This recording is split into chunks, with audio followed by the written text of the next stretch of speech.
블레셋, 모압, 암논, 열강들을 정복하는 정말 엄청난 사건들이 이 다윗에게 있었습니다. 그런데 사무엘 하에서 갑자기 다윗이 인생 실패를 경험하는 모습을 보게 되는데, 그래서 오늘 제목을 다윗의 흑역사가 우리에게 주는 교훈이라고 붙여봤습니다. 다윗의 흑역사 속에서 우리의 흑역사를 오버랩을 시켜보고 나에게 주는 교훈은 무엇인가? 이것이 오늘 중요한 주제의 말씀입니다. 구원의 서정이라고 있죠. 소명, 중생, 회심, 믿음, 칭의, 양자, 성화, 견인, 영화. 오늘 우리가 깊이 주목해야 될 부분이 구원의 서정 중에 성화입니다. 이 성화라는 것은 글자 그대로 우리가 거룩하게 되어 간다, 예수님을 닮아 간다라는 뜻인데요, 거기에 가장 중요한 전제가 예수님을 나의 삶의 주인으로 모셔드리는 겁니다. 우리의 삶의 영역이 많이 있습니다. 나의 전문성이 있습니다. 인간관계 문제가 생깁니다. 내 생각, 내 기준, 내 판단, 지금 현재 환경, 상황, 이것보다 무엇을 믿자고요? 말씀을 믿자고요. 말씀. 모든 영역의 주인으로 모셔드려야 되는 거예요. 서론의 말씀을 드렸습니다만 다윗은 혁혁한 공로를 세웠습니다. 기독교 역사상, 교회 역사상 그 누구보다도 뛰어난 빛나는 공로를 세웠습니다. 누구도 할 수 없었던 골리앗을 물리쳤죠. 이스라엘 왕으로 등극했습니다.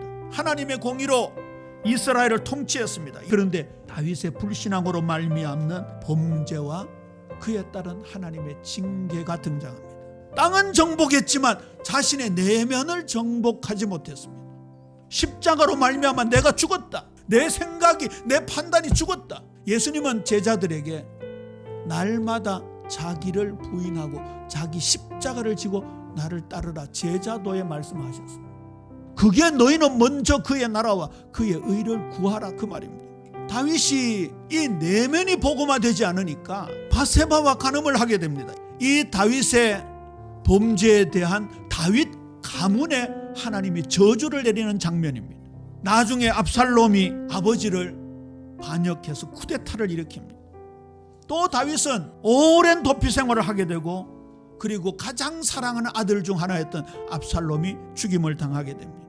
믿음으로 인구조사를 하지 않고 불신앙으로 인구조사를 하게 됩니다. 말하자면 자신의 생각을 가지고 군사들을 재정비하게 되죠. 그것도 하나님께 합당하지 않았습니다. 하나님을 업신여기는 죄를 범할 수밖에 없었던 겁니다. 왜요? 권력이 있죠, 명예가 있지요, 돈이 있지요. 수많은 백성들이 다윗은 만만이라 칭송을 하고 있지요. 여기에서 다윗은 무너져 버리는 것입니다.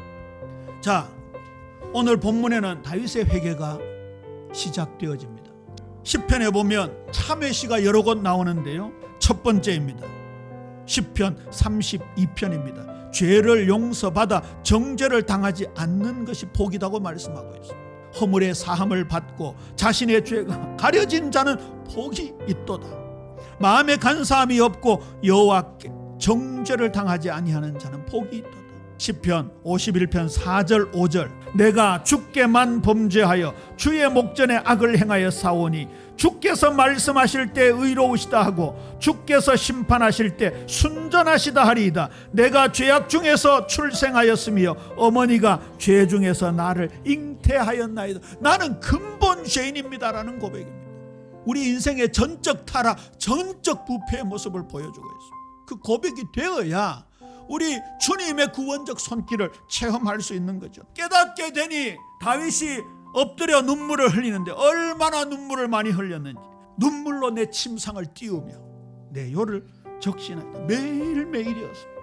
믿음의 조상이었던 다윗이 이렇다고 한다면 우리는 어떻겠습니까? 있습니다. 있고 말고요. 모든 영역에 예수님을 주인으로 모셔야 되는데 그렇지 못한 부분이 얼마나 많은지, 자꾸만 과거로 돌아가려고 하는, 상처에 붙잡힌 상처의 노예, 물질의 노예, 탐심의 우상의 노예 얼마나 많은지요.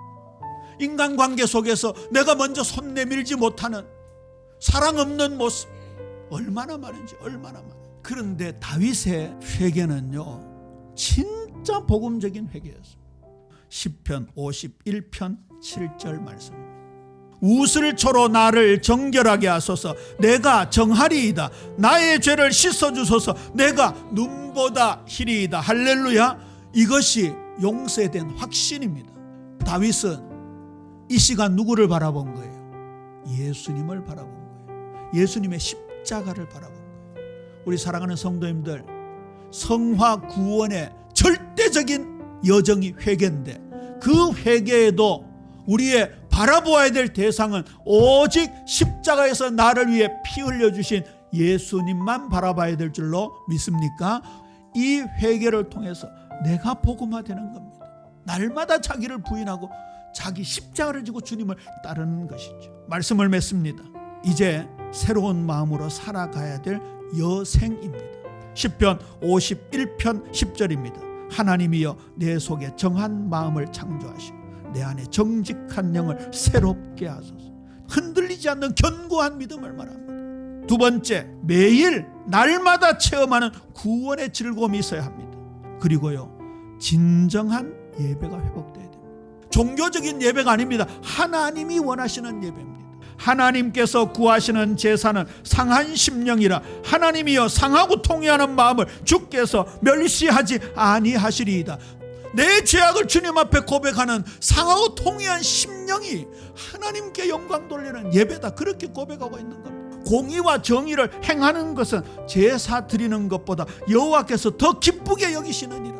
우리 손에 피가 가득하다면, 죄가 있다면, 율법의 두 가지여서 하나님을 사랑하고 이웃을 사랑해야 되는 사랑의 이중계명을 실천하지 않는다면 그 예배는 소용없다고 말씀하시는 거예요. 너희 몸을 하나님이 기뻐하시는 거룩한 산 제물로 드리라. 이는 너희가 드릴 영적 예배니라 그랬어요. 주일날 예배에서 은혜 받고 한 주간 사는 것도 중요하지만, 한 주간 이 말씀이 여러분을 풍요하게 하고 이 말씀의 인도를 받고, 혹시 내가 범한 죄가 있다면 주님 앞에 철저하게 엎드려 회개하고 다시 십자가를 붙들고 하나님께 영광 돌리는 주일 예배 되어지는 은혜 충만하게 되기를 주님의 이름으로 축원합니다.